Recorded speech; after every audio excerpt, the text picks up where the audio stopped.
ትቀበሉታላችሁ። ይሄ ህግ የተላለፈባችሁ ከአምላክ ነው ቢባል እንደው ትቀበሉታላችሁ? ክርስቲያኖች የምር እንዴት እንደሚያም እኮ በነገራችን ላይ በጣም ከፋፊ የሆነ ህግ ነው። አይታችኋል? በዚህ ደረጃ የሚያም የሆነ ነገር ነው። እሺ ይሄ ህግ አሁን ከአምላክ ነው ወይስ ከሰይጣን ነው ብላችሁ ነው የምትቀበሉት? ሰይጣን አይራራ?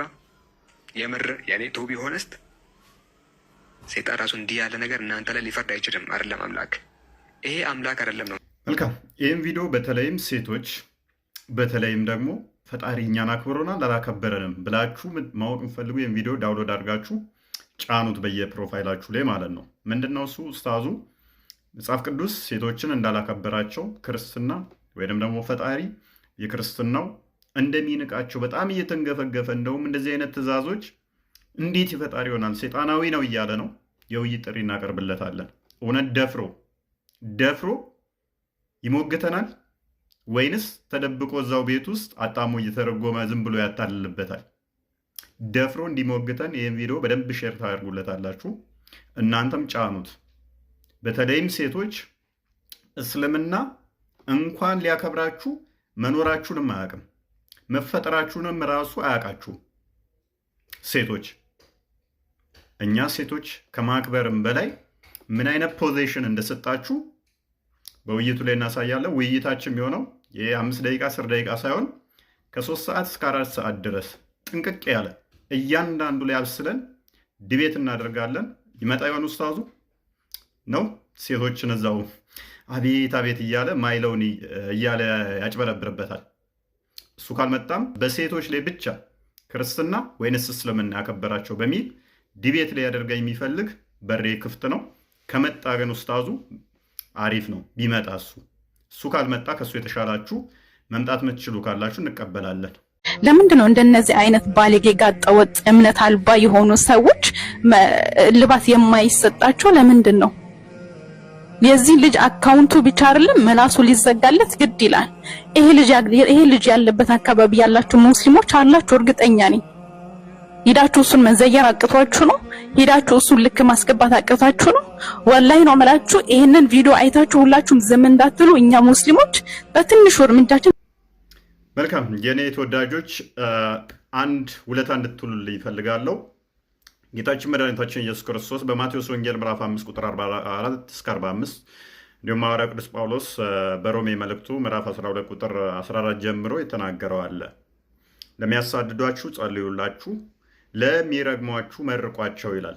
እቺን እህታችንን ብንመርቃት ምን ይመስላችኋል? እንድገደል የሞት አዋጅ እያስነገረች ስለሆነ ክርስቶስ አስቀድሞ ምን ብሎ ነግሮናል? እኛ በዮሐንስ ወንጌል ምዕራፍ 16 ላይ ከቁጥር 1 እስከ 2 እንዳትሰናከሉ ተጠንቀቁ፣ ከምኵራብ ያወጧችኋል፣ የሚገድሏችሁም እንኳን ይመጣል። ያንን የሚያደርጉት እኔንና አብን ስላላወቁ ነው፣ እነሱ ደግሞ እግዚአብሔርን ያገለገሉ መስሏቸው ነው ይላል። እሷ አሁን ለአምላኳ ለምታመልከው በሀሳቧ ማለት ነው ለፈጠረችው አምላክ መሐመድ ለፈጠረላት እኔን አርዳ አላህን ልታስደስት እያሰበች እንዴት አንድ ወንድ ይጠፋል እፎይን የሚያርደልን እያለች ነው ማለት ነው። እኛ ግን አስቀድሞ ክርስቶስ ምን ብሎ ነግሮናል? እኔን የምትከተሉ ከሆነ ከምኵራብ ያወጧችኋል ይገድሏችኋልም ብሎ ነግሮናል። ለዚህም ነው ይህንን ሐዋርያው ቅዱስ ጳውሎስ በሮሜ መልእክቱ ምዕራፍ 8 ቁጥር 35 ጀምሮ ሲናገር ምን ይላል? ከክርስቶስ ፍቅር ማን ይለየናል ይላል። ከክርስቶስ ፍቅር ማን ይለየናል? ራብ፣ ስደት፣ መከራ፣ ጭንቀት፣ ፍርሃት፣ ሴፍ ማን ሊለየን ይችላል ይላል? ማንም። ምክንያቱም ቀኑን ሙሉ አለ ስለ አንተ እንደሚታረዱ በጎች ተቆጠርን ይላል። በዚህ ሁሉ ግን ከአሸናፊዎች እንበልጣለን። ከፍታ ቢሆን ዝቅታ ቢሆን፣ ኃያላት ቢሆኑ ግዛታት ቢሆኑ፣ መላእክት ቢሆን ዋትኤቨር ማንኛውም ቢሆን፣ ነገስታት ቢሆኑ ፍጥረታት ቢሆን፣ የሚመጣው ቢሆን ያለው ቢሆን ሁሉም ከክርስቶስ የሚበልጡ አይደሉምና በክርስቶስ ከሁሉ ከአሸናፊዎች እንበልጣለን። ስለዚህ የአራጅ ክለቦች ተሰባስበው ቢዝቱ እኛ የያዝነው ክርስቶስን እውነትን ስለሆነ አስፈራንም ማለት ነው፣ አንደነግጥም ማለት ነው። ሙሐመድ ግን ምን ይላል? እኔ የመጣሁት ሰዎች ሁሉ ላኢላሃ ኢለላህ እስኪሉ ድረስ ልጋደል ነው። እንደዛ ካላሉ ንብረታቸው ህይወታቸው አይጠበቅም፣ የሰየፏታል አለ። ያው እንደምታዩት አዲሱን ሳይ ሙስሊም 21ኤን መመልከት ይቻላል ማለት ነው። እንዲሁም መሐመድና አላህን የተናገረን አለ እጁን እያፈራረቁ አንድ እጁን ከዛ አንድ እጁን ከዛ እግሩን ከዛ ሁለተኛ እግሩን ከዛ አንገቱን እየቆራረጡ መግደል ነው። ሱራ አልማኢዳ የማዕድኑ ምዕራፍ አያ 33 ላይ። ስለዚህ መሐመድን መናገር ማለት ልክ መሐመድ ላይ ጦርነት እንደመክፈት ስለሆነ አካላቶቹን ቀስ ቀስ እያሉ እየቆረጡ አሰቃይቶ መግደል ነው ይላል። ችህታችን በዛ መሰረት ነው አሁን እኔ እንድገደል ለዚህ አይነት አዋጅ ያስነገረችው ማለት ነው። ኤኒዌይስ ግን ኡስታዞችሽ ይኸውልሽው እንደዚህ ነው እኛ አስተምሮ ያንተ አምላክ ኢየሱስ ለአንድ ሰዓት ያክል ከንፈር ስሟል፣ የትልቅ ሰውን ከንፈር ኦኬ አንተ ነህ ኦኬ አንተ ነህ በቃ አየሁ ይሄን አምላክ ይታያል አየህ ይሄን ሽማግሌ አየኸው ይሄን ሽማግሌ ከዚህ ሰውዬ ጋር ገጽ 156 ላይ ከንፈር ለከንፈር ተሳስሟል። ይህ ኡስታዝ አሁን ደጋግሞ ክርስቶስ የማባጽዮንን ሳመው የሚል ደጋግሞ በየጊዜው ይሰራል ማለት ነው። ደጋግሞ ለዚህ ምን ላይ የሰራሁትን ትናንትና ዲዩት ያደረኩትን ቪዲዮ እዚህ ቪዲዮ ላይ ግቡና አዳምጡት። አጥጋቢ ምን ላይ ሰጠንበታል። ነብዩ የራሱ ነብይ የወንድ ብልት እንደሚጠባ አሳይተንበታል ማለት ነው። ዛሬ ግን እችን አዲስ ሰዓት ነብይህ የሰው ምላስ ይጠባል፣ የወንድ ልጅ ምላስ ይጠባል። ነብይህ የወንድ ልጅ ምላስ መጥባት ብቻ ሳይሆን የአባታችሁን ብልት እንድትነክሱ እንድትስሙ ነብይህ አዟል። ወንድ ሆኖ የወንድ ብልት እንዲያዝ ያዘዘ ነብይ ሙሐመድ ብቻ ነው። በገነት ውስጥ ደግሞ እንደ እስልምና ግብረ ሰዶም የተፈቀደ ነው። በገነት ውስጥ በእስልምና ገነት ውስጥ ግብረ ሰዶም የተፈቀደ ነው፣ ይቻላል፣ ሐላል ነው፣ ክልክል የለም። ስለዚህ ነብይህም ማን ሊያገባው ይችላል? ቻሌንጅ አደርጋለሁ። አንድ ጥቅስ ልታመጣልኝ አትችልም። በገነት ውስጥ እንደ እስልምና በቁርአን ላይ አንድም ቦታ ላይ በገነት ውስጥ ግብረ ሰዶም ክልክል ነው የሚል ሐዲስ ላይ ራሱ በግብረ ሰዶም በገነት ውስጥ ክልክል ነው የሚል የለም። ስለዚህ ነብያችሁ ማን ሊያገባው ይችላል? ነብያችሁ ወንድ ልጅ ብልት ይስማል፣ በገነት ውስጥ የእናንተን ይስማል አይስምም? እሱን ቻሌንጅ አደርጋለሁ። ታመጣልኛለህ ወይ? ዲቤት በዚሁ ጠራሃለኝ። ግብረ ሰዶም ይቻላል አይቻልም በገነት ውስጥ? እንደገና ደግሞ ነብይህ እንደዚህ አይነት ነገሮች ያደርጋል አያደርግም? እኛ ጋር የምታነሳውን ታነሳለህ፣ ዲቤት ታደርገኛለህ። ፍላጎቱ ካለ ዲቤት አድርገኝ ማለት ነው። በተረፈ ይሄ ነው። ሳነኩን አልነካናችሁም። አስተምሮታችሁን ነው ያጋለጥ ነው። የነብያችሁን ልምምድ ነው እንዲያወጣ ነው። ከዚህ በላይ ግን የከፋ ልምምድ አለ። እህታችን ይህንን ቪዲዮ ተሰሚያለሽ፣ ሼር ያደርጉልሻል። ነብይሽ ከዚህ በላይ ያደረገው ልምምድ አለ እና ያንን ብናወጣው ሜቢ ምን ሊሰማሽ እንደሚችል አይነው። ግን ኡስታዞችሽ እንዲህ የሚቀጥሉ ከሆነ የወንድ ልጅ ብልት መሳሙንና መላሱን መጥባቱን ብቻ ሳይሆን ሌላ በጣም ቀፋፊ ነገር እናወጣለን። ሜቢ መውጣቱ አይቀርም ኡስታዞችሽ እንዲህ የሚቀጥሉ ከሆነ ቴንክ ዩ። ስለዚህ በእናንተ ዘመን ነብዩ መነካት ሞት ነው። ይሄንን ብሞት የመጨረሻው ከነብዩ ሞት በላይ አይደለም። እኔ ብሞት ድል ብናደርግ ቦታ እንዳትለቁ። እናንተን የሚደፍረው በማንነታችሁ አይቶ ብዙ ተስፋ አላችሁ። ዛሬ በዚህ ትውልድ ላይ ዛሬም ነብዩ እየተሰደቡ ነው ታውቃላችሁ። ዛሬም የእስልምና ክብር እየተደፈረ ነው ይሄ ትውልድ ባለበት ዘመን ውስጥ። ይሄ ለኛ ሞት ነው። ታምናላችሁ? ምንድነው መልሳችን? አማም ረብል ዓለሚን። በዚሁ አጋጣሚ ይህንን መልእክት ማስተላለፍ ፈልጋለሁ ለሚሰሙት ሁሉ። በዚህ ሰሞን በሚዲያ እየተንሸራሸረ ያለ የነብዩ ክብርን የነካ ሰው ነብዩን አይደለም የደፈረው። ነብዩ ማይደፈር ስብዕናና ክብር ያላቸው ነው። አላህ ከፍ ያደረጋቸው ነብይ ናቸው ሰለላሁ ዐለይሂ ወሰለም። ምንም የሚሹ ሰው አይደለም። ግን ድፍረቱኛ ነው። የክርስትና እምነት ተከታይ ወገኖች ቤተ ክህነት እስልምናን ስንሰብክም ስናስተምርም ሰዎች አምነውበት እንዲመጡ እንጂ ሰዎችን አስገድደን እንድናዝ የታዘዝንበት ዲን አይደለም። አድርገንም አናውቅም። የየትኛውም እምነት ክብር እንዲነካ አንፈልግም። ያም የታዘዝነው በቁርአን ላይ ነው። አላህ የሌሎችን እምነት አትሳደቡ እምነታችሁን ታሰድባላችሁና ጌታችሁን ታሰድባላችሁ ስላለ ይሄንን እናናደርግ። ሰዎች በአስተምሮት ይጥሩ፣ ይስበኩ፣ አደባባዩን ይቆጣጠሩ፣ ችግር የለብንም። ሐቅ ያለው ሜዳው ላይ ይውጣ። ነገር ግን የእምነቱን ረምዝ ይሁን የእስልምና ከነፍሳችን በላይ የምንወዳቸው ነብይ አንድ አይደለም 100 ጊዜ ፊዳ የምንሆንላቸው ነብይ መንካት ግን የዚህን ኡማ ክብር መንካት ነው። ስለዚህ ዝም እንደማንል ሊያውቁት ይገባል። እንደ ተቋም እንቅስቃሴ ተጀምሯል። እስልምና ጉዳይ ተቋሙ ክስ ይመሰርታል።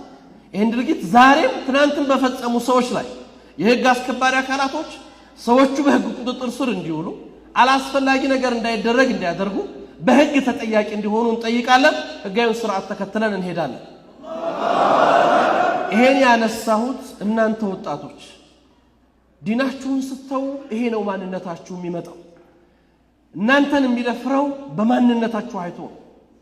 ስለዚህ በእናንተ ዘመን ነብዩ መነካት ሞት ነው። ይሄንን አስቡት። ዲን ከለቀቀ ብዙ ጊዜ መድረክ ላይ እናገራለሁ። ነብዩ ሰለላሁ ዐለይሂ ወሰለም እሁድ ጦርነት ላይ ጀበል ሩማት ላይ እነዛን 50 ሩማቶችን ሲያስቀምጧቸው ወስያቸው ምን ነበር? በሞት እንኳን ቦታ አትልቀቁ ነው አይደል? በሞት የመጨረሻው ከነብዩ ሞት በላይ አይደለም። እኔ በሞት ድል ብናደርግ ቦታ እንዳትለቁ። ቦታ ለቀቁ። ኡማው ዋጋ ከፈለ። ሐምዛን አጣ ረዲየላሁ ዐንሁ። እነዛን ኺረተል ኸልቅ የተባሉ ኺረተ ሰሃባ 70 ሹሃዳ አልሁድ አጣናቸው። ሁልጊዜ ቦታ ከለቀቅን ምን ከፍለው ይህ ዋጋ። ቦታችሁን አትልቀቁ። መልእክቱ ዛሬ ለምናየው ተራራ ምልክት ይሆናል እንጂ መልእክቱ ዛሬም ድረስ አለ። ቦታችሁን ከለቀቃችሁ ዋጋ ትከፍላላችሁ። ወጣቶች ወደ ቦታችሁ ተመለሱ። የዚህ ኡማ ተስፋ ናችሁ። ይሄ ኡማ በእናንተ ማንነት ላይ የተመሰረተ ነው። የትናንት ታሪክ ሲወራ እነዛ ወጣቶች ነው ይሄን እንዲናሻገሩት፣ ዛሬም እነዚህ ወጣቶች ነው ይሄን የሚጠብቁት። ይሄን እንድታስቡ ትፈልጋለሁ። ኢትዮጵያን የሚሆኑ ናቸው ወይ ሌላ ጉዳይ ነው። ጽሁፉ አለው የምንናገረው አብሶሉትሊ አለ። ለዚህ ነው አሁን መግለጫው ላይ ጥያቄ ምልክት አለኝ ያልኩት። ይቅርታ አንድ ሰው ሲጠይቅ አምኖበት መሆን አለበት። ካመንኩበት እኔ ይቅርታ ጠይቃለሁ። ኦልዌይስ በምሰራቸው ላይ ካመንኩበት ይቅርታ ጠይቃለሁ። ካስታወሳችሁ የሆነ ሰዓት ላይ አንዱ ላይቭ ላይ መጥቶ የአንተን አምላክ ሎቱ ስብሐት ጌ ነው ወንድ ከወንድ ጋር ሚተኛ ብሎ በተሳደበበት ሰዓት ላይ ዌል ሞጭሙጯል የሚል ንግግር ተናግሬ ነበረ። የአንተ እንትን ሞጭሙጯል፣ አንተ የምትከተለው ደግሞ ሞጭሙጯል። ስለዚህ ጠብቷል ማለት ነው ያንተ፣ ያውም ብልት ብዬ ተናግሬያለሁ።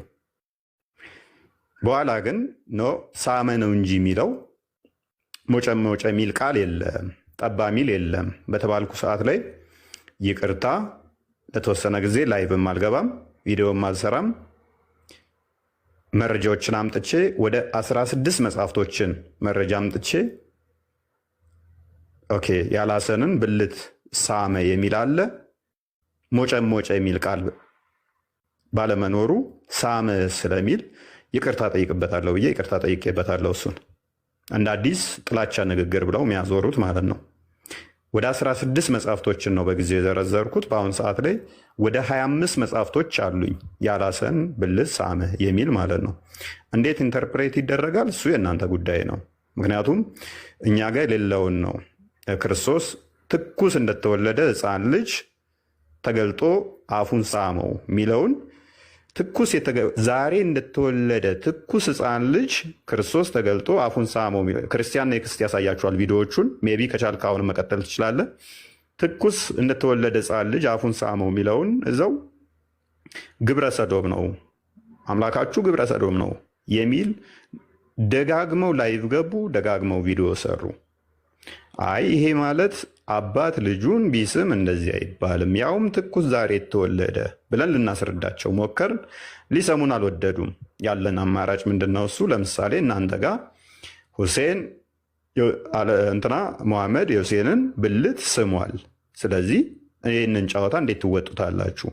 አፉን አፍ ውስጥ ከቶ ምላሱን እንትን እያለ እኔ መወደውን አላህ ይውደደው ይል ነበረ። ፕላስ ደግሞ ብልቱን ሳመ የሚላለ የሚለውን አምጥተናል። እነሱም ተስማምተውበታል። ሳመ በሚለው አብዛኞቹ ተስማምተዋል። አንዴ አሰማውና ቀጥላለሁ።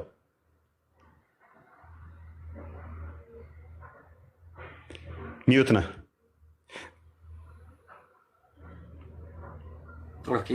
ይቅርታ አምላክ ጌ ነበረ፣ ወንድ ለወንድ የሚሳሳና አየሁ ይል አምላክ ይታያል። ይበቃል። ይሄ ብቻ ሳይሆን እነኚህ አንዱ ብቻ ሳይሆን ሁሉም ናቸው። እነኛው ሁለቱን ያያችሁት ኔክስት ታያቸዋላችሁ። ሁሉ የእናንተ አምላክ ጌ ነበር እያሉ በሚሳለቁበት ሰዓት ላይ የተሰጠ ምላሽ ነው ማለት ነው። አፉን ትኩስ የተወለደ ሕፃን ልጅ ሳመ ሲባል አምላካችሁ ጌ ነው እያሉ መሳለቅ በጣም ነውር እና ቆሻሻነት ነው። ስለዚህ እኔ ሞጨ ለሚለው ቃሌ አደረገ ለሚለው ይቅርታ በይፋ ማንም ሳያስገድደኝ አደባባይ ላይ ወጥቼ ይቅርታ ሳመ ነው የሚለው ብዬ ራሴን ያረምኩ ሰው ነኝ። ስለዚህ መጅሊሱ ይቅርታ ጠይቅ ሲለኝ ለምሳሌ ይህን ስህተት ነው ቢለኝ በጣም ደስ ይለኝ ነበረ። ዞል ይቅርታ ጠይቅ ተሆነ ግን የሰራኸው በሙሉ ውሸት ነው ከሆነ እሺ ቀጥል። ክርስቲያን የምታሳየው ከሆነ ዞል የሰራኸው ነገር ሁሉ ስህተት ነው ውሸት ነው ከሆነ እሱ ጋር አንስማማም። እንደዚህ አይነት ቪዲዮ ደርሷቸው ከሆነ ይህንኛውን ቪዲዮ ይቅርታ ጠይቄበታለሁ። ሞጨ አይደለም የሚለው ሳመ ነው የሚለው ታርሜበታለሁ። የታረምኩበት ነው ተተከሰስኩባቸው ውስጥ ስለሆነ ማለት ነው። በጊዜው በጣም የቀወጡበት ቪዲዮ ስለሆነ። ነገር ግን ታዲያ መጅልሱን ደግመህም ይቅርታ ጠይቀን ከሆነ ከወንበሬ ብድግ ብዬ ይኸው ይቅርታ ጠይቃለሁ። ነገር ግን እኔ ይቅርታ ጠይቃለሁ፣ እነኚህ ውስታዞቻችሁን እነኚህስ ባለጌዎቻችሁን ይቅርታ ታስጠይቃላችሁ አታስጠይቁም? እኔ ለይሉንታዬ ለአይምሮዬ የምታመን ሰው እንደመሆኔ ጨዋታ ነው። ግልጽ ነው የምነግራችሁ። ገብታችኋል? ማነው ሊያስገድዳል? አንድ ሰው እግደሉ የሚል የቁርአንና የሐዲስ ምንትን የለም፣ ሊያስገድልም የሚልም የለም። ገብታችኋል? ግን ሰሞኑን ሲፎክሩበት ምናምን ነበርና የሆነ ሊገሉት ብለው ምናምን ነገር ነው ያለፈውና ብዙዎች ሲፎክሩ ነበር። በእናንተ ማለት ሙስሊም ነን ምናምን እያሉ ወይ እንገላለን ምናምን እያሉት ነበረ። የሚያደርግ ሰው ካለ ስህተት እገላለሁኝ ምናምን የሚል ሰው ካለ ማንንም ሰው ቢሆን እንዳታደርጉ። ይሄ ልጅ እኔ እንደው ወደም የሚበልጠናል እንደው እንደ ትልቅ ሰውነቱ አትወያይ አይደለም ውይይት ማድረግ ይችላል ማንኛውም ሰው ማለት ነው። ግን ቃላቶችን መረጥና በስነ ስርዓት ቢናገር ማንኛውም ሰው ችግር የለም። ተሳሽዋል አይደለ? ቃላቶችን መርጠህ መናገር ከኔ ጋር ምናልባት ሰምተው ሊሆን ይችላል ከዚህ በፊት ያደረገው እንትን ማለት ነው። የብልግና ቃላቶችን እየተናገረ ነው ተናግሮ የሄደው። እኔ ምንም መልስም አልነበር ለዚያ ነው የመለስ አላቃተኝም። ግን እሱ በወረደበት ቦታ ላይ አልወርድም። ወጣል አይደለ? እኔ ብሰድብስ ማንን እሰድባለሁ? ማርያምን ልሰድባት አልሰድብም። ኢየሱስን ልሰድብ አልሰድብም። ገብርኤል ልሰድብ አልሰድብም። ሚካኤል ልሰድብ አልሰድብም። ማንኛውንም አልሰድብ። አብርሃምን ልሰድብ ነው እንጂ አብርሃምን ከሰደብኩ እኔ ከእስልምና እወጣለሁ። መሲሁን ከሰደብኩ ከእስልምና እወጣለሁ። ማርያምን ብሰድብ ከእስልምና ማንንም አንሳደብ። ጸጥ ብለን ነው ዝም የምንለው። የምንሰድባቸው አካሎች አይደሉምና መጽሐፍ ቅዱስ ላይ የተገለጹት ወጣቸዋል አይደለ? እና እንደፈለገ እንዲህ አይነት ቃል ከሚናገር አለ አይደለ? በቃ ያለውን ቃላቶችን መርጦ በዚህ እኔ እዚህ ጋር ከዚህ በፊት ልጆች መጥተው ነበር። የሚገርምህ ያ ቪዲዮ እንትን ከማለቱ በፊት እኔና እሱ ከመነጋገራችን በፊት የዛሬ ዓመት ነው። ልክ እንደዚህ ክርስቲያን ልጆች ናቸው በጨዋነት ገብተው ጠየቁኝ።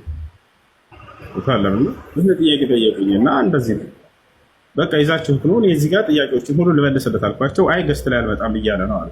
እሺ በውስጥ ችግር የለውም አልኳቸው። በውስጥ ጠሩት። ያን ብልግና ቃል ተናግሮ ሄደ። አሁንም ቢሆን ማንኛው በእስልምና ላይ እኔ ትችት አለኝ ጥያቄ አለኝ የሚል ካለ እስላማዊ ጉዳይ ያነሳለሁ መጥቶ ማንኛውንም ጥያቄ መጠየቅ ይችላል። ያው እነዚህን ጥያቄዎች ነው እሱ የሚያነሳው። ልጆቹ ቅድም ገብተው ነበር። ቅድም የሆነ ልጅ አነሳቸው። ችግር የለውም አስተናገድኩ። በጨዋነት ጠየቀ። እዚህ ላይ እንደዚህ ግንኙነት አድርገዋል የሚል አይቻለሁ እያለ ያሳየኛል። ተረዳ ሄደ። እነዚህን ቃላቶች ግን እሱ አውቁ ስሜታዊ ለማድረግ ሙስሊሞችን በብልግና ቃላቶች ይገልጻቸዋል። ከዛ እውነትና ያዝኑ ይላሉ። እንደዚህ አያስኬድም። እኛ መሲሁ እንደዚህ ብለን ትርግርግ አድርገን ብንሰድብ ጥሩ አይሆንም ነበር። እንዳንሰድብ ከነቢያቶች መካከል አንድ ነቢይ ነው። ነቢይ ባይሆንም ራሱ መስደብ ተገቢ አይደለም። አላህ ሱብሓነሁ ወተዓላ በቁርአን ላይ ወቁሉ ሊናሲ ሑስነን ይላል። ለሰው ሁሉ መልካም ንግግርን ተናገሩ ይላል። ወላ ተስተዊ ልሐሰነቱ ወላ ሰይአ ኢድፈዕ ቢለቲ ሂየ አሕሰን ፈኢዘ ለዚ በይነከ ወበይነሁ ዐዳወቱን ከአነሁ ወልዩን ሐሚም ይላል። መጥፎ ባህሪ ይዞባችሁ የመጣን ሰው እናንተ በጥሩ ባህሪ መልሱት ይላል ነቢያችን ሰለላሁ ዐለይሂ ወሰለም። ወላ ተሱበነ አሐደን ይላሉ። አንድንም ሰው እንኳን ቢሆን እንዳትሰድቡ ይላሉ። ويقول النبي صلى الله عليه وسلم ليس المؤمن بالطاعان ولا باللعان ولا بالفاحش ولا بالبذيء مسلم كفو قال تناغر አይደለም። ሙስሊም ዘላፊ አይደለም። ሙስሊም ያኔ ተራጋሚ ነው እያሉ ይናገራሉ። ስለዚህ እንዲህ አይነት ክፉ ቃላቶች ቢተውና ማማሩ መልካም ነው። ጥያቄ ያለ ይቀጥል። በጣም አሪፍ ነው የመለስክበት በጨዋ መልኩ። ብቻ እኔ እንደዚህ አልጠበኩም ነበር። ጥሩ ነው የመለስክልኝ። ግን ያው በቪዲዮ ላይ የወጡ ብዙዎች ሲዝቱ ስለምሰማ ነው መወያየት መልካም ሆኖ እያለ እንዴት እንደዚህ መዛት ምናምን ነገር አስፈለገ እኮ ብዬ ይሄ ነው። ከዚህ በፊት እኔ አስጠንቅቄያለሁ። ማንኛውም ክርስቲያን ውይይት ሊሰራ ልጅ ሊሆን ይችላል። ማንኛውም ሊሆን ይችላል። በቪዲዮ እየሰራችሁ ማድረግ ነው። አንተን መግደል ነው። አንተን የምትሉ ሰዎች እስላምን አትወክሉም። አንተን መግደል ነው። አንተን ብናገኝህ ምናምን የምትሉ ሰዎች እስላምን አትወክሉም እያልኩ ነው። ቦታችኋል። ይሄ እሱም የተገቢ አይደለም። እሺ፣ አመሰግናለሁ። ጥያቄ የነበረው መልካም ሙስሊም ነው። ኦኬ እንደ እስልምና ህጻናትን ማግባት ይቻላል አይቻልም? ኖ በጠይቅ የፈለኩት ነገር አለ። ቅድሚያ ጥያቄውን መልስና ትጠይቀኛለህ። ህጻናትን ማግባት ይቻላል አይቻልም? አይቻልም። ማስረጃ ያንተም ማስረጃ እኔ ልናገር የመጣሁት እሱን ሳይሆን የቺቺኒያ ወሬ ለምንድን ነው የምታወራው? እዚህ አስተምሮ ብሎ አስተምሮት ከቺቺና ውጪ ስላልሆነ ከቺቺና ውጪ ስላልሆነ ምክንያቱም አስተምሮት ሱራ 18 ሱረቱ ካፍ ከ31 እስከ 33 ሱራ 2 26 ላይ ሱራ 52 ከ12 እስከ 25 ሱራ 56 ከ13 እስከ 40 እንግዲህ ከ13 እስከ 40 ስንት አያቶች እንዳሉ አስባቸው። ስለ ሴክስ ነው የሚያወራው። ሱራ 43 15 ሱራ 45 7 ስለ ሴክስ ነው የሚያወራው። ሱራ 76 በገነት ስላሉ ወሲቦች ነው የሚያወራው። ሱራ 55 ከ40 እስከ 70 ወደ 30 አያ የሚደርሱ ስለ ወሲብ ነው በገነቱ ስላለ የሚያወራ።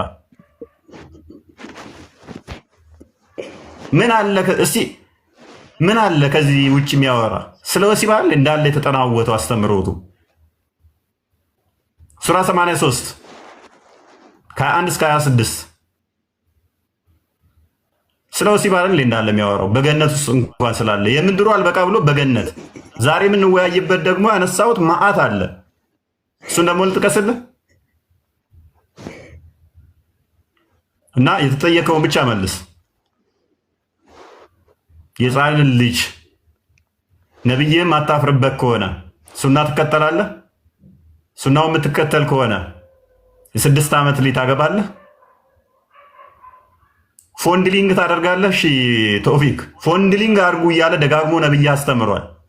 ህፃናትን ብልታቸው መነካካት ማለት ነው። የ1 ዓመትም የ2 ዓመትም ልትሆን ትችላለች። ታደርጋለህ? ማይክን አንሳና ፎንድሊንግ ታደርጋለህ አታደርግም? መልስልኝ። እሱን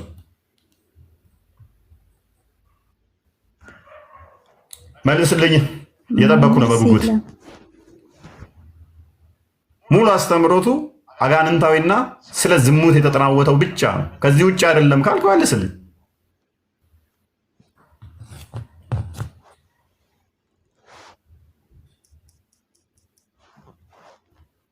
እየጠበቅኩ ነው ቶፊክ።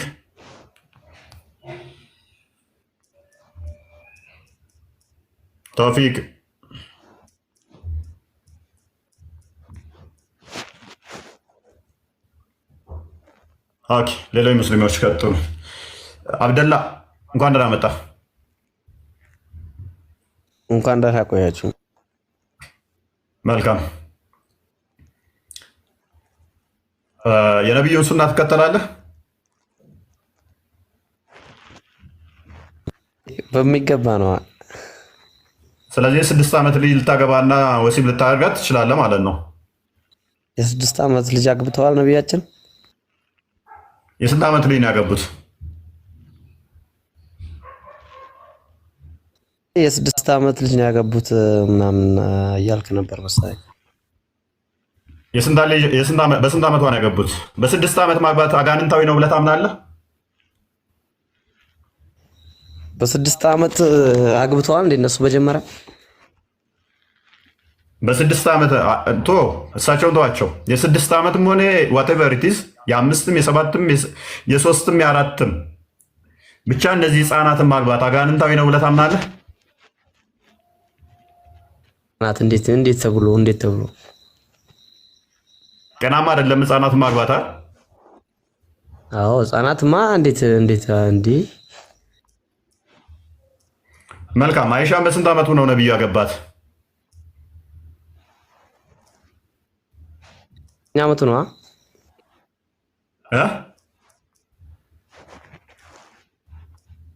9 ዓመቷ ነው ይመስለኛል። ያው ወሲብ ያደረጋት ስንት ዓመቷ ላይ ነው አላልኩም? ያገባት አይደለም እንዴ? እኔ ያው ስለዚህ ብዙም እውቀቱ የለኝም። በ6 አገባት፣ በ9 ወሲብ አደረጋት። ለምንድን ነው እስከ 9 ወሲብ ሳያደርጋት የቆየው ታውቃለህ? ልጅ የወር አበባ ለማየት ከደረሰች ያው ለአቅመ ሔዋን ደርሳለች እንደማባል ነው። ለትዳር ደርሳለች እንደሚባለው ነው። ኦኬ እስቲ የወር አበባ አየች የሚለውን አዲስ ስጠኝ እስቲ። አይሻ የወር አበባ አይታ ለአቅመ ሔዋን ደርሳ ነው። እውቀት ኑሮኝ ልከራከር አይደለም የመጣሁት። የምትለውን ዝም ብዬ እያዳመኩ ነው። መልካም። እንደዛ ከሆነ ነብዩ ያገባት አይሻ በ6 ዓመት ነው። ወሲብ ደግሞ በ9 ዓመት ላይ ወሲብ ሲያደርጋ ነበረ። እስከ 9 ዓመት የቆዩት ደግሞ ለምንድን ነው? ወደ መዲና ሲወስዳት በጣም ታመመች። በጣም ታማ ፀጉሯ እንዳለ ወለቀ፣ ረገፈ ማለት ነው። በዛ ምክንያት ነው ለ3 ዓመት ያህል ታማ ትሞት ነው የዳነችው። ልክ ስድን ደግሞ ወሲብ ማድረግ ጀመረ ማለት ነው። ይሄን ቡሃሪ ላይ ክፈትለት። ያው ለዚህ ጋር ይታያል አይደል? ይሄ ሱነን ነቢ ዳውድ አንድ ላይ ያለ ነው። ምን ይላል? The messenger of Allah married me when I was 7 years old. The narrator Suleiman said, or 6 years. በ7 ዓመት ያገቡኝ ወይም ተራኪ ሱሌማን በ6 ዓመቷ ይላል። እንደ እስልምና አስተምረው የአንድ ወር ልጅ ወሲብ እንዳያደርግ አንድ ሰው የሚከለክለውስ ምን አለ? ይህንን አሳያችኋለሁ። በፈተዋችሁ ከፈለጋችሁ በሙፈሲሮቻችሁ አሳያችኋለሁ። በተፍሲራዎቻችሁ አሳያችኋለሁ። አይቻልም የሚል ማለት ነው። ቁርአናችሁም ላይ ደግሞ ህፃናትን ወሲብ አድርገ መፍታት እንድችል ነብይህ ደግሞ በሱና ተከተሉኝ ሲል የ6 ዓመት ልጅ የ9 ዓመት ላይ ግንኙነት ሲያደርጋት የ4000 ሰው የወሲብ ጉልበት አለኝ እያለ ነው። የ4000 ሰው ወሲብ ጉልበት ያለው የ9 ዓመት ኢቭን አስገርዟት። ሴሊ ከተገረዘች ሰውነቷ እዛ አካባቢ ላይ የመለጠጥ ባህሪው ይቀንሳል። ስለዚህ ማስረዳት ነበር ሰልክ ምን ይቆ አንድ ግራ አጋባኝ። ይላስረዳ ይቆ ጋንንታዊ ነው። በእናትህ ህፃን ልጅን ግረዛ ያውም ሴት ልጅ ተገረዛ ፔኑና አታውቅም ማለት ነው። አጋንንታዊ የሆነ ቃል ራሱ ከሆነ ማውራትም አልነበረብህም። ያ አንተ አለበት ወንድሜ ራዚቅ አንተ ስላለበት አንተ ከዚህ ከጋንንታዊ ሐሳብ እኮ እንወጣ ነው። ሴት ልጅ የ6 ዓመት ልጅ ነብይ አስገርዞ ከዛ ደግሞ የ4000 ሰው የወሲብ ጉልበት ያለበት ወሲብ ሲያደርጋትን እንዴት ይሄንን ጤናማ ነው ብዬ ልቀበለው? ኤኒዌይስ ቁርአኑን አንብበው እስቲ አንዴ። እኔ አልቀረውም። አንብበው። እሺ ኦኬ፣ አማርኛውን አንብበው። ቁርአን ተፍሲሩን አቅርብልኝ።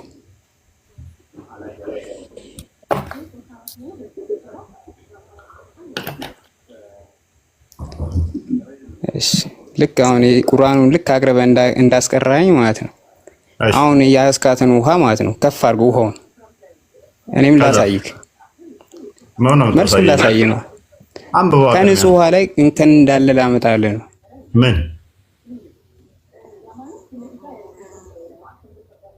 ምን አለ? ውሃውን አሳየኝ። ያው አሳየው። ማስታወቂያ እንደሰራ ታውቃለህ? በአሁኑ ውሃ እኔ በተናገርኩ ቃላቶች ብቻ። እሺ ቀጥል። ቀለላችሁ እንደ ሙስሊሞች እና አትሳሳት፣ አትቅለል። ኦኬ ማስረዳቱን በርታበት እያልክ ያለው ገባኝ። አሁን እየተሳሳትክ ነው ለማለት ፈልጌ ነው። ራዚቅ ያልከው ገባኝ። አሁን ነቢያችን ሕፃን እንዳገባ ቁርአናችን ሕፃን ማግባት እንደሚፈቀድ ፕሮሞት እያደረግክ ነው። ስለዚህ ነቢያችን ያደረገውን አላህ ያዘዘውን የ56 ዓመት ሽማግሌ የ4000 ሰው የወሲብ ጉልበት ያለው የ6 ዓመት ልጅ ሊያገባ ይችላል። ፕሮሞት አታድርግ እያለ ነው። ስለ ውሃው ንጽህና አይደለም። ሙስሊም ስለ ውሃ ንጽህና ሊያወራ አይችልም። ምክንያቱም ሱረት ተውባ አያ 108 ላይ በንጹህ ውሃ አይደለም አስቀድሞ በድንጋይ ነበር የሚጠርጉት። ሱረት ተውባ አያ 108 ላይ ተፍሲር ኢብን ከሲር ከአይሁዶች መታጠብን እንደለመዱ ሙስሊሞች ይናገርና ሱናን ነቢ ዳውድ 67 ላይ ደግሞ ነብዩ ሰዎች ካንካ በሚሉበት ፔሬድ ጨርቅ በተጣለበት የሞቱ ውሾች በተጣለበት መታጠብ ይቻላል፣ መጠጣት ይቻላል ብለውት ያ ውሃ ቆሻሻ አይደለም፣ ውሃ ምንም በምንም ሊቆሽሽ ስለማይችል መጠቀም ይቻላል ብሎ አዟል፣ ፈቅዷል። ይሄንን ደግሞ ራሱም ሱነን አናሳይ 327 ላይ ነብዩ ውዱ አድርጎበታል። 327 ሱነን አናሳይ 327 ላይ ራሱም ይህንን አድርጎታል ማለት ነው። ለዚህም ነው ሳሂህ ቡኻሪ 7001 7002 ሱናን አቢ ዳውድ 3080 ላይ ነብዩ ከመቆሸሹ የተነሳ ሰውነቱ ሁሉ ቅማል ብቻ ነበረ። ኤኒዌይስ ቶፒኩ ላይ ፎከስ አድርግ። የ4000 ሰው ወሲብ ጉልበት የተሰጠው ነብይ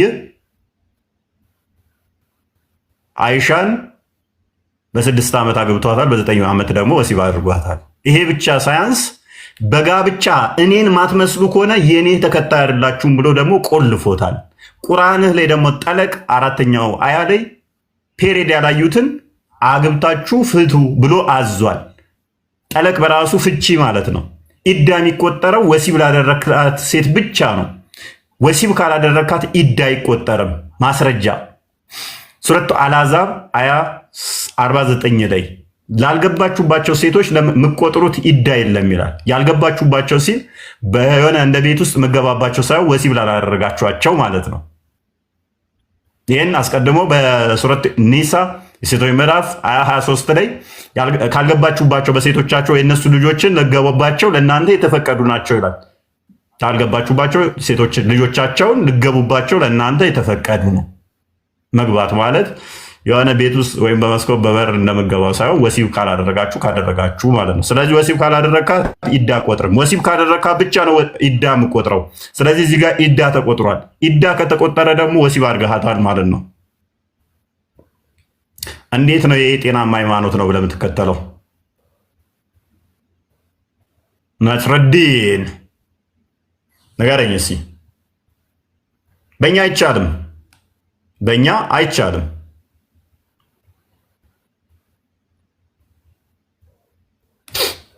ለአቅም ማግባት ስትደርስ ብቻ ነው ሴት የምታገባው። እሱን አንደኛ ቆሮንቶስ ምዕራፍ 7 ቁጥር 36 ላይ በፍቃዷ ነው የምታደርገው ሴት ልጅ። በእኛም እስከማውቀው ድረስ እንደዛ ነው። አንድ ጥቅስ ስጠኛ። ነብይ በስንት ዓመት እንዳገባ በዛው ትነግረኛለህ። በእኛ ፍቃዳቸው ተጠይቆ በራሷ ፍቃድ ማድረግ ትችላለች። 36 ላይ እንደዚህ ይላል። እንዴት ይላል? እያየው ጨምር። ቆይ እንደዚህ ይላል። ዳሩ ግን ማግባት ወደሚገባው እድሜ በደረሰ ጊዜ ስለ ድንግልናው ያፈረ ሰው ቢኖር የወደደውን ያድርግ፣ ኃጢአት የለበትም፣ ይጋቡ። ስለ ድንግልናው ካፈረ ስለ ድንግልናው ካፈረ ምን ማድረግ ይችላል? ማግባት ይችላል። ኦኬ እስቲ አይሻ በዚህ ስለ ድንግልናው አፍራ ነው ያገባችሁ እያልከኝ ነው?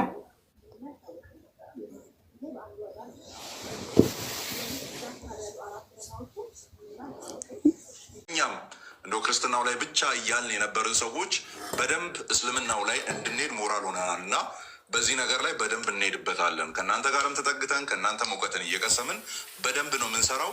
የተዘናጋችሁ ሰዎች ኦርቶዶክስ ቤተክርስቲያን ውስጥ ያላችሁ መምህራንም ልትሆኑ ትችላላችሁ፣ በአደረጃጀት ውስጥ ያላችሁ ልትሆኑ ትችላላችሁ። እስልምናው ላይ ፎከስ አድርጉ። ወንጌላውያን ውስጥም ያላችሁ በሙሉ እስልምና ላይ መስራትን ጀምሩ። ጥቂት ሰዎች ላይ ነው በርድን አሸክመን ያለ ነው። እንደነ እፎይ ያሉ ጥቂት ሰዎች ላይ ነው ቀንበሩን አሸክመን ቁጭ ያልነው እና ዳፋውን ብቻቸውን ነው እየተሸከሙ ያሉት። ስለዚህ የወንድሞቻችንን ቀንበር ወደ መሸከምም እንምጣ እላለሁ። እፎይ እወድሃለሁ፣ አንተም ታውቃለህ፣ ሌሎቻችሁም እንደዚሁ። ጸጋና ሰላም ይብዛላችሁ። በጣም እናመሰግናለን አማኒ። በእርግጥ ሁሉንም ብለኸዋል። ልላቸው የፈለኳቸውን አስቀድሜም ልላቸው የፈለኳቸውን በደንብ ገልጸውሃል። እግዚአብሔር ይስጥልን። ያ ከፕሮቴስታንቶች የተለያየ እንትን ደርሶኛል፣ በውስጥም ያወሩኛሉ። አንድ በሚያደርገን ላይ አትሊስት ከሰላም ጋር በተያያዘ ልንከራከር ልንተቻች እንችላለን። በአስተምሮ ላይ ሰላማችንን የሚነፍግ ከሆነ ደግሞ ለምን ያማኝም አይሆንም መኖር አትችልም የሚልህ ሲመጣ እንደፈለግኩን አንተን እንድናገር አንተን ቆራርጣለሁ ገላለሁ የሚል ሲመጣ ሰላም ስለሚቀድም ሰላም ሲኖር ስለሆነ ሁሉ ነገር የሚካሄደው። ስለዚህ አብረን የምንሰራባቸው አብረን የምንቆምባቸው አብረን የምንዋጋቸው ይኖራሉ ማለት ነው። መምህር መኒ ብሎ ወደ እርሶ ለፍ። እንኳን ደህና መጡ። እሺ፣ ለዚህ ቤት እንግዳ ነኝ። እንዴት አመሻችሁም? ሁላችሁም ከታችም ከላይም ያላችሁ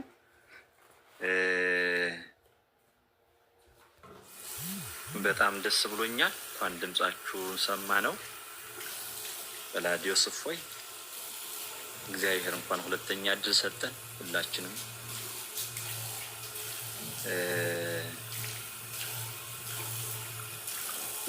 ብዙ ነገር ነበር ያሰብነው። ሁላችን አረደ በተለይ እኔ ጥሩ ነገር አላሰብኩም ነበር።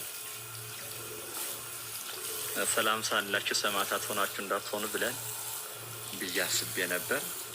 ድጋሚ ድምጻችሁ በመስማቴ እግዚአብሔርን አመሰግነዋለሁኝ።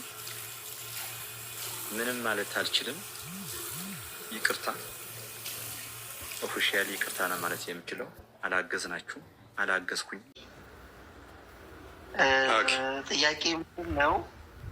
በአሁኑ ሰዓት ሚዲያ ላይ ስላንተ ብዙ ነገሮች በክርስቲያን ወንድሞችም ላይ የሚያዩ በእህት ወንድሞች የሚያየው ነገር ጥሩ አይደለም። ማጋጋል ነገር ከእስልምና ሙስሊም ማንም ሰው በሃይማኖቱ አይደራደርም። በነገራችን ላይ ግን እኔ የሚጠይቅ ጥያቄ ምንድን ነው? እኔ ከአንተ ምን ልማር? በቃ እችን ነው የምፈልገው መልስ። እፎይ እኔ በጣም ማለት ሃይማኖት አስተማሪ ነህ፣ ብዙ ጊዜ ይከታተላለሁ ብያለሁ፣ አይቻለሁ። ግን ከአንተ እኔ ምን ልማር? እኔ ሙስሊም ነኝ፣ ግን ከአንተ ስድብ ልማር? ከአንተ ጥላሸት ነገሮች ልማር? ከአንተ እኔ አሁን ኢየሱስ ክርስቶስ እንዲህ ብዙ ሰዎች አሁን ቀደም ብላችሁ ራሱ አንዳንድ ወንድሞቻችን እንዴት ታድርጉ ወይ ሙስሊም እንደ ገዳይ ነው ምናምን በሰይፍ ነው ላ ይሄ አይደለም። እኔ አንድ ኡስታዝ አንድ መምህር ቅስ አስተማሪ ቄሶቹም የሆኑ ሼኮቹም የሆኑ ትክክለኛው የሚያስተምሩት አስታራቂ ነገር መጽሐፍ ቅዱስ ላይ ያለው ነገር ቅዱስ ቁርአን ላይ ያለው ነገር ቁጭ አድርገው ነው ሃይማኖታችን የማይፈቅድ ነገር አይፈቅድም ብለው የሚያስተምሩት። እኔ የሚያየው ነገር አንተ አሁን ፖለቲካ ነው ብዬ ልለው ፖለቲካ ውስጥ አይደለም ያለው። እኔ አሁን በአሁኑ ሰዓት ብቻ ወደ ፖለቲካ ጉዳይ ወደ ፖለቲካ ነው ሄደው ብዬ ነው የምለው። ብዙ ጊዜ ሳይ መስቀል እስራኤል ክርስትና ነው የምትሰብከው፣ ግን ፎከስ አድርገህ ክርስቲያን የሚያዘው ነገር ስታዝ ደግሞ አላየሁም። እኔ ከአንተ ምን ልማር ነው? እችን ነገር መለሰልኝ ወንድሜ። ይቅርታ ከአንተ ባትነህ ወንድምነህ ሙሐመድን ብለህ ነቢዩ ሙሐመድ ሰለላሁ ዐለይሂ ወሰለም ነቢያችን ሰለላሁ ዐለይሂ ወሰለም አነ ፊዳ አቢ ወሚ ያ ረሱላላህ እኔ የኢትዮጵያ ሙስሊም አይደለም የዓለም ሙስሊም ፊዳ ይሆንላቸዋል እነሱ። ይህን ደግሞ ሁሉም ሰው ጠንቅቆ ያውቀዋል። የእኛ ሃይማኖት ደግሞ የሰው ለእክራህ ፊዲን ለኩም ዲንኩም ወሊየዲን ይላል። የሰው አንተ በሰው ሃይማኖት ላይ አያገባም። አንተም በሱ አታምነው እሱም በአንተ አያምነው። ስለዚህ በሰውን ሃይማኖት መተቸት መንካት አይቻልም። ግን ይህን ብሎ እያስተማረን እኛ ሃይማኖታችን አንተ ብዙ ነገሮችን ደግሞ ስትሳደብ አልፎ ተርፎ ደግሞ ነቢያትን ስትሳደብ ስታንቋሽሽ ነው ብዙ ነገር ናየው። ሃይማኖት ላይ ምንድን ነው ቅርታ ምንድን ልማር? እስኪ ምን አይነት ትምህርት ምን ጥሩ ነገር ምን ላንሳ? ይህንን መለስልን። እሺ እውነት ነው። እኔ ጥሩ ነገሮች ላይኖሩኝ ወይንም ጥሩ ነገሮች እንደዛ ላልበቃ እችላለሁ። አስቀድሜ የምንዳልኳችሁ መምህር ስላልሆንኩኝ፣ ስለዚህ ከኔ ምንድን ነው የምትማረው? ከኔ ቦልድሊ የምነግርህ ከኔ የምትማረው ምንድን ነው? አንዲት ያለ መረጃ እንደማላወራ ትማራለህ። የኔን ባህሪ እንዳታይ የኔን ወይን የኔ ጀስ መልኬን ወይንም አቋሜን ወይም የንግግር ቃላቴን ምናምን አትቁጠር። የምጠቅሰው መረጃ ግን የተናገርኩት ግን ያለ መረጃ በፍጹም ሊሆን አይችልም። በፍጹም ማለት ነው።